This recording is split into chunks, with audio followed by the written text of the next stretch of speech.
Hey there, Dr. Sharf here. I'd like to talk today about Hunter Biden's conviction on felony charges for lying on a form to get a firearm.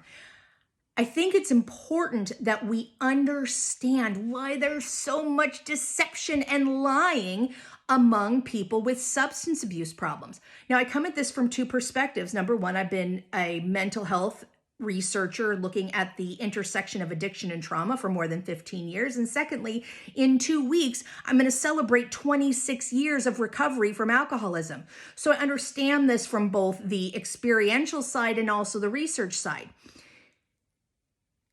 When someone is active in addiction, we're really trying to just get by and get what we perceive that we need. Right? So if I believe that I need a gun for whatever reason, if I haven't actively smoked crack in the parking lot of the gun shop right before, like seconds before getting out of the car to purchase the gun, in my mind, I'm sober. In my mind, clear, not doing anything wrong. Why? Because that is the only way that I can get by without absolutely eating myself up.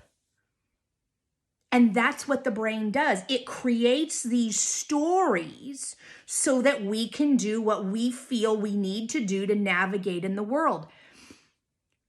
We're not necessarily lying to you. We're first lying to ourselves. And that is frustrating if you're someone who loves someone who has a substance abuse problem. That is incredibly frustrating because you are constantly being manipulated. That's where the rub comes in. Because on the one hand, if you give in to their perception, you're enabling. On the other hand, you are constantly head up that, tension of people who are lying to you and manipulating you and taking advantage of you whenever there is that opportunity. But it isn't generally about you. It's about me, the person with the problem, and what I think I need. We still, though, have to hold someone accountable, even understanding this. That's why we have criminal prosecution. That's why we have these laws. That's why people say, hey, no, and have boundaries. It's because we have to hold people accountable. But we learn that, those with substance abuse problems, we learn that in recovery. We don't know that when we're using. And that is the problem.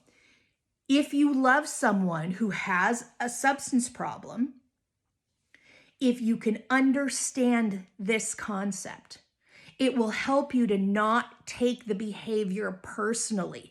It will help to defend your mental health and well-being.